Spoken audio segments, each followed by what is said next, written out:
to, mercifully, the last episode of Stallone Month.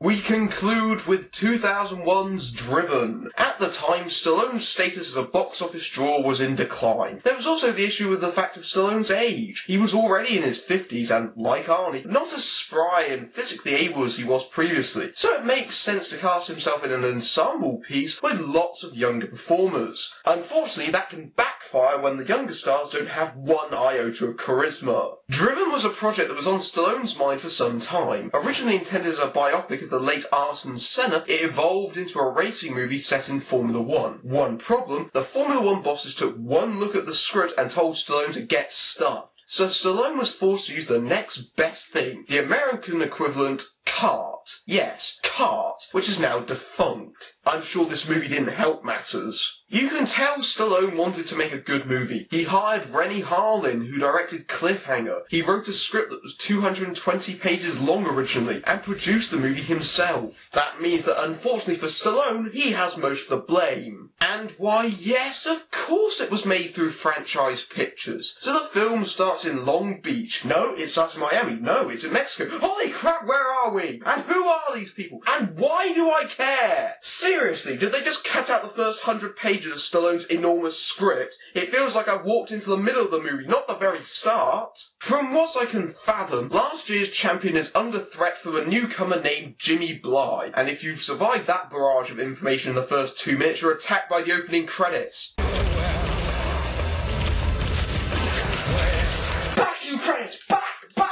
We see Jimmy at a press conference and the film emphasises every goddamn woman in the room. Not at all objectifying, no sirree. I know the frantic editing is meant to be disorientating, but it's annoying because I barely know who these people even are. Bo, last year's champ, who is so totally not based on Michael Schumacher, played by Uwe Boll survivor Till Schweiger, is apparently isolating his girlfriend Sophia, played by Estella Warren, over his losses. Why can't you just respect what I need?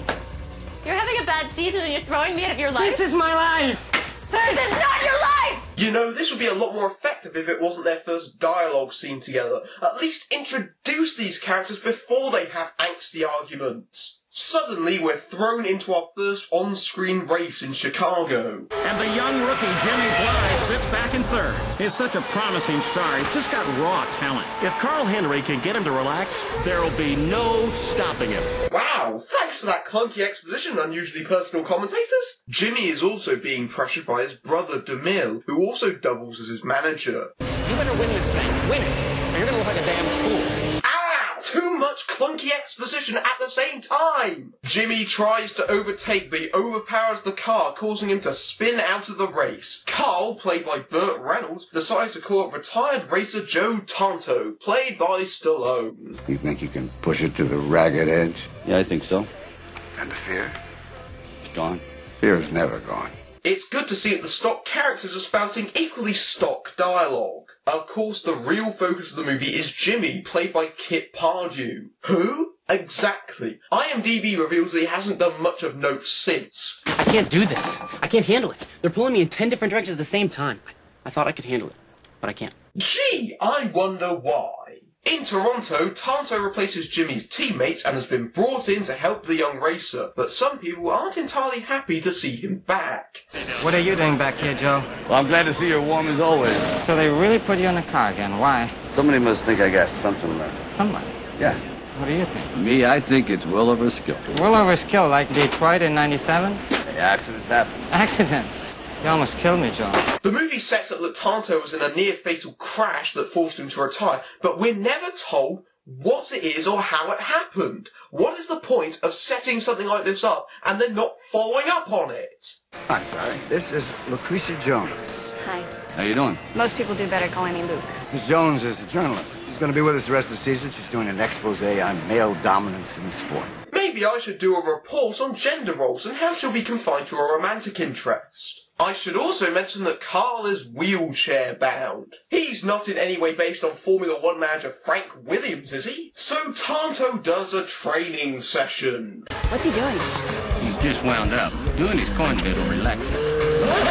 He's gonna hold a controlled slide going full out, and then he's gonna drift over and pick up 3 coins. But he'll slide over, snatch them up with the back one, and not lose a millisecond of speed. I'm I'm sorry, what? Not only is it completely implausible, it's impossible! Oh yeah, he didn't lose a millisecond of speed making that turn. You fail physics. What's that sound? Sounds like humming. Yep. Just some crazy thing he does when he's pushing close to the edge. Oh, I forgot to mention that Tonto is nicknamed the Hummer. Stallone actually thought people would take this seriously. You do have to wonder what goes through his head sometimes. That night, in a bar, Jimmy meets up with Sophia and they display interest in each other. You know, because racers always hit the bar before a race. It's race day and once again the camera goes out of its way to leer at every single beautiful woman it can find and ogle at them. This doesn't say that racing is sexy, it says that the director is a leering bastard. And speaking of women, Tonto's ex-wife Kathy, played by Gina Gershon, drops by to be a bitch. Why'd you have to marry him? He's a younger, better you. You left me.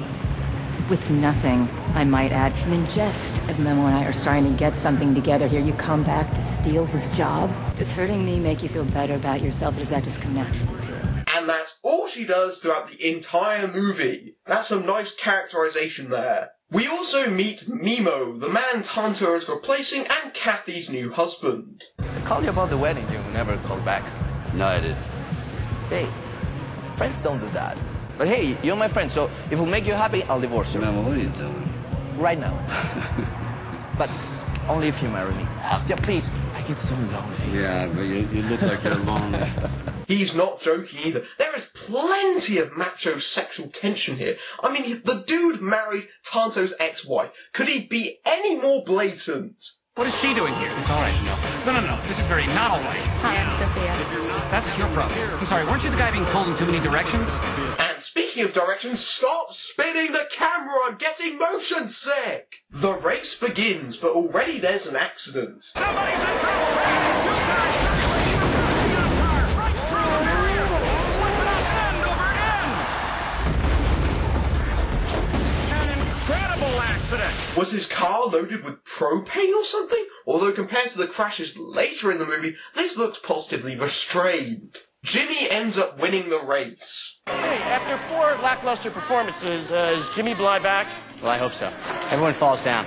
It's just how fast you get up, right? That sounds very familiar. It ain't about how hard you hit. It's about how hard you can get hit and keep moving forward. Ah, bless Stallone and his familiar writing style. They fly to Tokyo where Sophia does water acrobatics. Why? Because Estelle Warren wanted it in the script. For some reason. I've never seen anything like that. Where'd you learn how to do that? I was raised by frogs. Raised by frogs. Ribbit. Ribbit. Ribbit. It seems the dialogue is a little croaky. The race occurs and Jimmy ends up crashing trying to regain the lead from Bo. There's an extended scene here where everyone worries that Jimmy has been gravely injured or killed in the crash, which seems more than a trifle melodramatic. But this tension comes to a head in Chicago at a prototype party when Bo tries to win back Sophia. Do not go over there. Trust me. Okay, he's Christ. He's giving her a ring. Please take it back. Whatever it is, this is not the time. I'm so sorry. As a result, Jimmy has an angstgasm and drives off in one of the prototypes. Oh, this is ludicrous! First of all, these cars need an external ignition. You don't just turn a key. Second, these cars probably don't have engines, and if they do, they're not carrying that much fuel. Could this get any stupider? Move!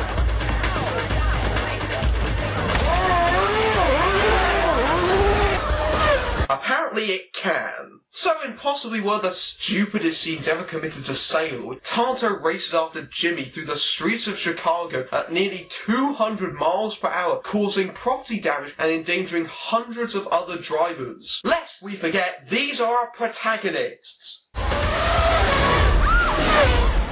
Rennie Harlin, always keeping it classy. Fake. Eventually, the stupidity comes to an end and they go to Germany. So what's the punishment for this idiocy? Racing Commissioner Leighton Gilson has slapped Bly and Joe Tanto with a $25,000 fine for the recent joyride. That's it? A $25,000 fine? They're very lucky not to be disqualified or have points deducted. They should be banned for reckless conduct. After more montages and tedium, Tanto learns that he is being replaced with Mimo. Why? Because the plot says so. Just come out of the closet already, you're not fooling anyone. I told you that I'll return, and here I am. Returned. Like the real Zorro. Yeah, the gay Blade. The race in Germany takes place in the rain, resulting in these hilariously crap CGI shots of rain hitting the visors of the drivers. That car in trouble, spinning on the wet pavement. Oh, here comes Max Pappas! Red! Head on into that car. Max Pappas is airborne. Since when has a car gone 100 foot in the air using another car as an accidental ramp? These two drivers should be dead. Meanwhile, Kathy, for some reason, is cheering on Mimo through radio in the pits. You know, there's a reason this doesn't happen in real life. Lift off! You work for me! I said lift off! Why the hell did you let him drive? Come on, baby, come on, come on, come on! Shut up! And that's exactly why. Mimo, spurred on by his wife, tries to go for the goal but ends up smacking into the wall so hard he goes into bullet time. He then gets ricocheted across the track, turning his car into a flaming rocket into a lake. Oh, you see stuff like that in Formula 1 all the time. As if this couldn't get any more preposterous, Jimmy spins around and races after his teammate, pulling out of the race, and then Bo, who was leading, pulls out as well. And where the hell are the emergency crews? Rescue teams are on the way, but the remote location of this crash is making it difficult to reach them. It's so remote that two drivers ran to the scene. This movie is fucking stupid.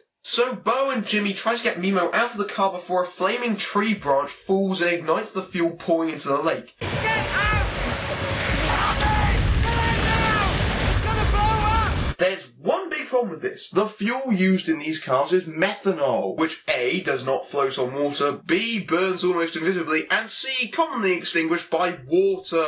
This scenario is straight out of an action movie, and it is completely fake and out of place. They managed to pull Mimo out of the lake before the car explodes. Or does it? Because it's seen intact several times afterward. Mimo is taken to the hospital, as is Jimmy, because he crushed his foot trying to get Mimo out of the car. Tanto and Carl talk about the kid's future. I want you to be the first to know I'm terminating the kid's contract. I don't think he's the real deal. I don't think he's mentally tough enough. This is the stupidest thing I've ever heard. This is mere hours after the kid risked his life to save another. I think that's pretty damn tough. I don't think he's adult enough. Getting out of a car in the middle of a race. Save the man's life. I'm not here to debate with you. How dare he step out of the car? He should have left that other driver to burn. Also, considering all the races this season have either been won by Bo or Jimmy, both of whom withdrew from the last race, why does this matter? They're both on top of the leaderboard, as are both teams. Why would they throw away a driver who, pressured aside, has been consistently winning races? Go for Brandenburg next year. His brother know? Brother is brokering the deal. What a great brother. Isn't Jimmy's brother meant to be his agent? Surely he's the one supposed to be protecting him. Also, Carl is replacing Jimmy with Bo Brandenburg, the same Bo Brandenburg who also pulled out of the race to rescue Mimo. Hello! Continuity! What the hell makes Bo more adult than Jimmy? Apparently this was caused by a reshoot because originally Tanto was going to be the second rescuer, not Bo. But it makes no sense now! Sophia tells Jimmy about his brother's double dealing. Why are you doing this to me, DeMille? Who sold out who first? Well, I would never sell you out. I would never sell out my own brother. When you started listening to everybody and stopped listening to me, that's exactly what you No, DeMille, I was just trying something different. It was all coming together, DeMille. Why couldn't you have waited just a little bit longer? Because I'm not your goddamn waiter! And I am not going down in flames with you, brother. That's one trip you're taking alone. Essentially...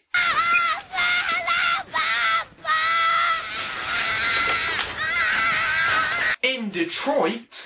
Everything's set. Let's get this thing signed. What do you say? I say let's say what she says. What's your idea? How does it feel What? How does what feel? to be used? Look, what do you want to do? Hit me? Would that make you feel better?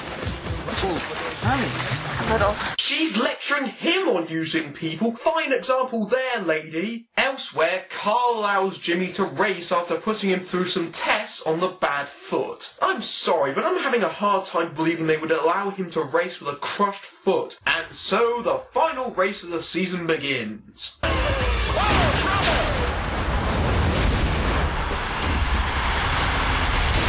I've seen video games with more realistic crash physics. And yet more crashing. If there were this many accidents and crashes, this sport would never be allowed to run. By the way, does this remind you of something? Rocky! Tonto and Jimmy move up from the very back of the pack to 6th and 7th respectively. But it would take an act of God to get them up to 2nd and 3rd, right? Bo Brandenburg is still in the lead. In 2nd place is Alex Perry. And here's an engine go. Cars involved. Here comes Jimmy Bly. He closes on the accident. As the smoke clears, Bly and Tanto find themselves in 2nd and 3rd behind Bo Brandenburg. Deus Ex Machina! Jimmy gets the lead, but he ends up losing his nerve and moving back to 2nd. But wait a minute! Jesus. Could it be? Hum if you believe! That's right, folks, Tonto takes the lead. But oh no, his suspension is gone. He has to withdraw for the front. Who could take his place? Jimmy says drive because you'll love it. Drive for pure victory. He's humming. That's right, Jimmy. On your way to victory! And he does, winning by a nose. Although it's overshadowed by Tonto spinning over the line. Nice one, Stallone. Jimmy winning the race means that he wins the season. Good job you didn't fire him, eh, Carl? And with champagne and trophies, the movie moves to credits. Driven needs to be put on the hard shoulder. Yes, it's commendable that Stallone made himself a supporting player in his own movie, but Kit Pardew is a charisma black hole from which there is no escape. The characters are not developed or likeable enough, and the races are ludicrous. There's so many damn crashes, and they're all so overdone, it is nothing short of hilarious. And if that's not bad enough for race fans, it's filled with glaring inaccuracies. The special effects in this movie are atrocious. Driven makes Days of Thunder look like Le Mans. I'm Matthew Buck, beating down bad Stallone movies everywhere. Thank God this month's over.